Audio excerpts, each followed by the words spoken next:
Hi friends, எப்போவும் நம்ம ஒரே மாதிரி ஃபுட்டு சாப்பிட்டுட்ருப்போம். இன்றைக்கி கொஞ்சம் டிஃப்ரெண்ட்டாக ஃபிஷ் வித் ரோஸ்டட் வெஜிடபிள்ஸ் எப்படி செய்கிறதுன்னு பார்க்கலாம். கொஞ்சம் வெஸ்டர்ன் ஸ்டைலில் இருக்கும், ரொம்ப டேஸ்டியாக இருக்கும். ஒன்றும் கவலைப்படாதீங்க, நம்ம வீட்டில் இருக்க அவைலபிள் திங்ஸ்லேயே வந்து இது நம்ம செய்யலாம். ரெசிபி எப்படின்னு இப்போ பார்க்கலாம்.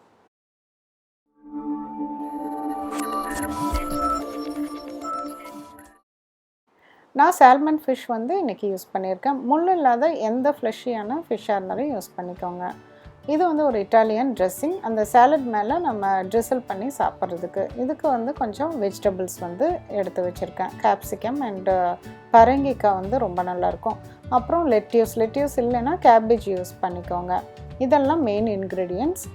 மொத்தமாக வந்து இதுக்கு என்னென்ன வேணும்னு சொல்லிட்டு அந்த லிஸ்ட்டு போட்டிருக்கேன். நீங்கள் வந்து அதெல்லாம் நீங்கள் ரெடி பண்ணி எடுத்து வச்சுக்கோங்க. ஃபர்ஸ்ட் நம்ம சாலட் ட்ரெஸ்ஸிங் எப்படி செய்கிறதுன்னு பார்க்கலாம். இட்டாலியன் சாலட் ட்ரெஸ்ஸிங் பெரிய விஷயம் இல்லை, நம்ம வீட்டில் அவைலபிள் திங்ஸ் வச்சு செய்கிறது தான். பிளாக் பெப்பர் பவுடர், இது ஆப்பிள் சைடர் வினிகர், அப்புறம் பூண்டு சின்னதாக நறுக்குனது, ஆலிவ் ஆயில், அப்புறம் இது வந்து ரோஸ்மெரி லீவ்ஸ் அண்ட் பார்ஸ்லி. இது கிடைக்கலன்னா பரவாயில்ல, கிடைச்சதுன்னா யூஸ் பண்ணிக்கோங்க. அப்புறம் கொஞ்சம் நறுக்குன கொத்தமல்லி தழை. இந்த ஆப்பிள் சைடர் வினிகர் நான் யூஸ் பண்ணியிருக்கேன். அப்புறம் ஆலிவ் ஆயிலும் எக்ஸ்ட்ரா வெர்ஜின் ஆலிவ் ஆயில் கிடைச்சா யூஸ் பண்ணிக்கோங்க. இப்போ காமிச்ச எல்லா இன்க்ரீடியன்ட்ஸையும் நம்ம ஒரு சின்ன பவுலில் போட்டு மிக்ஸ் பண்ணி எடுத்து வச்சுக்கலாம். நம்ம சாலட் ட்ரெஸ்ஸிங் இப்போ ரெடி ஆயிடுச்சு. இதை எடுத்து வச்சுக்கோங்க. இப்போ நம்ம ஃபிஷ் எடுத்து மேரினேட் பண்ணி வைக்கலாம். இது சால்ட்டும் கொஞ்சம் பிளாக் பெப்பரும் போட்டு மேரினேட் பண்ணி வைங்க. வேறு மிளகாத்தூள் அது மாதிரி எதுவுமே நீங்கள் போட்டுறாதீங்க. பச்சை மிளகாய் இல்லை சாஸ் அது மாதிரிலாம் போடாதீங்க. இது கொஞ்சம் இந்த மாதிரி போட்டால் தான் நல்லாயிருக்கும். ரஃப்பாக தடவி விட்டுருங்க போதும். கேப்சிகம் 3 கலர்லேயும், அப்புறமேல அது பரங்கிக்காய், அது ஒரு 3 பீஸ் மட்டும் எடுத்து வச்சுக்கோங்க. இப்போ ஒரு பேனில் ஆலிவ் ஆயில் போட்டுட்டு அதுக்கப்புறம் இந்த ஃபிஷ் பீசஸையும் போட்டு மூடி வச்சுருங்க. மூடி வச்சுட்டு ஒரு 2 மினிட்ஸ் கழிச்சிட்டு திறந்து பாருங்கள். லோ ஃப்ளேம்லேயே குக் ஆகட்டும். ஃபிஷ் வந்து சீக்கிரம் வெந்துடும், கொஞ்சம் பிஞ்சு போன மாதிரி ஆகும். அதனால் கொஞ்சம் கேர்ஃபுல்லாக வந்து அதை ஹேண்டில் பண்ணுங்கள். சீக்கிரம் வெந்துடும்.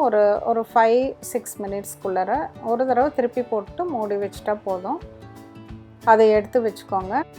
இன்னொரு பேனில் நம்ம ஒரு டேபிள் ஸ்பூன் ஆலிவ் ஆயில் விட்டு இந்த பரங்கிக்காய் இருக்குல்ல, அதை மட்டும் ஃபஸ்ட்டு போட்டு ரோஸ்ட் பண்ணிக்கலாம். ஏன்னா அது வேகிறதுக்கு கொஞ்சம் லேட் ஆகும். கேப்சிகம் வந்து கொஞ்சம் க்ரன்ச்சியாக இருந்தாலே போதும். ஸோ இதை ரோஸ்ட் பண்ணுறதுக்கு முன்னாடி கொஞ்சம் மூடி வச்சுருங்க. மூடி வச்சுட்டு அதுக்கப்புறமேலும் மறுபடியும் எடுத்து கொஞ்சமாக சால்ட்டு வந்து தூவிட்டு திருப்பி நல்லா பரட்டி விடுங்க. அதுக்கப்புறம் கூடையே வந்து இந்த கேப்சிகமையும் சேர்த்திக்கங்க. கேப்சிகம் எல்லாமே வந்து ரோஸ்ட் தான் பண்ணணும், தண்ணியெல்லாம் ஊற்றக்கூடாது. கொஞ்சம் மூடி வச்சா சீக்கிரம் வந்து கொஞ்சம் குக் ஆயிரும். இப்போ நல்லா வந்து ரோஸ்ட் ஆயிடுச்சு. பார்த்திங்கனாவே உங்களுக்கே தெரியும் ரோஸ்டடாக இருக்குது. நல்ல கலர்ஃபுல்லான ஒரு ஹெல்த்தியான வெஜிடபிள் பிளேட்ஸ், சாலட் பிளேட் வந்து நம்ம சாப்பிட்ற மாதிரி இருக்கும். அடுத்தது நம்ம இப்போ அரேஞ்ச் பண்ணுறது. இப்போ ரெடி ஆயிடுச்சு எல்லாமே.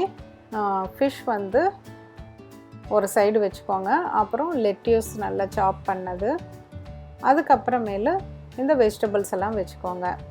ஆக்சுவலாக இந்த சாலட் ட்ரெஸ்ஸிங்கில் வினிகர் சேர்த்தலை அப்படின்னு சொன்னீங்கன்னா நீங்கள் வந்து லெமன் ஜூஸ் வந்து ஒரு 2 டேபிள் ஸ்பூன் சேர்த்திக்கலாம். இப்போ இந்த வெஜிடபிள்ஸ் எல்லாத்தையும் பார்க்குறதுக்கு கான்ட்ராஸ்ட் கலர் இருக்கணுங்கிறதுனால நான் வந்து இந்த பிளாக் பேனில் நான் அரேஞ்ச் பண்ணியிருக்கேன். பட் நம்ம பிளேட்ஸில் தேவையான அளவுக்கு எடுத்து வச்சு சாப்பிட்லாம். இப்போ இது வந்து ஒரு 2 பேர் சாப்பிட்லாம். பட் நம்ம நிறையா செய்கிறதுனா ஒரு 2-3 பீஸ் ஃபிஷ் வந்து சேர்த்து செஞ்சுக்கலாம். இந்த சாலட் ட்ரெஸ்ஸிங் மேலே ட்ரிசல் பண்ணிக்கோங்க. கொஞ்சம் சில்லி ஃப்ளேக்ஸும் வந்து இருந்துச்சு, அதனால் நான் போட்டேன். ரொம்ப கலர்ஃபுல்லான இப்படி ஒரு ஹெல்த்தியான ஒரு மீல் கொஞ்சம் டிஃப்ரெண்ட்டாக ஒரு ஸ்டைலில் வந்து செஞ்சு பாருங்கள், சாப்பிட்டு பாருங்கள். கண்டிப்பாக உங்களுக்கு பிடிக்கும்னு நினைக்கிறேன் இந்த டேஸ்ட்டு. எனக்கு வந்து நிஜமாலுமே சொல்கிறேன், இது அவ்வளோ எனக்கு ரொம்ப பிடிக்கும். டெய்லி கூட இதை சாப்பிடுவேன். சரி, நம்ம மீண்டும் ஒரு புதிய ரெசிபியோடு சீக்கிரம் மீட் பண்ணலாம். தேங்க்யூ.